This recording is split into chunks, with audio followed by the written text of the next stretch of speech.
তিনি কেমন ছিলেন পৃথিবীর মধ্যে এরকম একটি মানুষও খুঁজে পাওয়া যাবে না। আমার নবীজি কেমন ছিলেন? আমার নবীজি ছিলেন না অতিরিক্ত লম্বা, ছিলেন না অতিরিক্ত খাটো, আমার নবীজি ছিলেন না। প্রিয় রাসূলের মাথার চুলগুলো ছিল কানের ললি পর্যন্ত, চুলগুলো উস্কো খুস্কো ছিল না, চুলগুলো ছিল সুন্দর সুশ্রী, কোকড়াও ছিল না, শুধু লম্বাও ছিল না, অনেক সুন্দর। যখন বাতাস উঠতো তখন আমার নবীজির চুলগুলো সুন্দর ঢেউ খেলতো, জোরে বলে সুবহানাল্লাহ। আমার নবীজির কপালটা ছিল প্রশস্ত কপাল, আমার নবীজির প্রশস্ত কপাল ছিল, জোড়া ভুরু ছিল প্রিয় নবীজির। ভুরুগুলো ছিল ধনুকের মতো বাঁকা, ভুরুগুলো ছিল ধনুকের মতো বাঁকা, চোখের পাপড়িগুলো হরিণের চোখের মতো নয়নাভিরাম সৌন্দর্যে ভরপুর ছিল আমার নবীজির চোখের পাপড়িগুলো।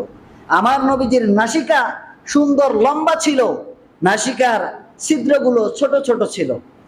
এরপরে চিকন আকারে গোফ ছিল, সুন্দর গোফ ছিল তার চিকন। এই গোফের নিচে গোলাপের পাপড়ির মতো দুটি ঠোঁট ছিল। এত সুন্দর ঠোঁট, পৃথিবীর মধ্যে এরকম পাপড়ি কালার ঠোঁট পৃথিবীর মধ্যে আর একজনেরও পাওয়া যাবে, এত সুন্দর ঠোঁট ছিল তার। দাড়িগুলো ছিল ঘন ঘন চাপ দাড়ি ছিল। প্রিয় নবীজির বুকটা প্রশস্ত ছিল, বুকের মধ্যে হালকা কিছু লম্বা লোম ছিল নাভি পর্যন্ত। আমার নবীজি ছিলেন না ধবধবে সাদাও ছিলেন না, আবার কালো তিনি ছিলেন না। তিনি ছিলেন এমন বর্ণের, তার মতন বর্ণ, তার মতন কালা পৃথিবীর মধ্যে একটি মানুষও খুঁজে পাওয়া যাবে। এটি ছিলেন আমার আপনার সকলের প্রিয় নবীজি। এই মানুষটাই পৃথিবীর সমস্ত মতবাদকে দূরীভূত করে, সমস্ত অন্ধকারকে পুঞ্জীবিতকে দূর করে পৃথিবীর মানুষের মুক্তির দূত হয়ে পৃথিবীর মধ্যে প্রেরণ হয়েছিলেন, জোরে বলে সুবহানাল্লাহ। এই ছিলেন আমার আপনার নবী।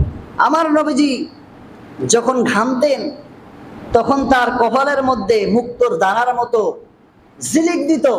তার দাঁতগুলো ছিল সুচালো, ছোট ছোট, সামান্য কিছু ফাঁসালো ছিল সামনের দাঁত। তিনি যখন হাসতেন তার দাঁতগুলো দিয়ে মুক্তোর দানার মতো ঝিলিক মারত, এত সুন্দর তার দাঁত ছিল।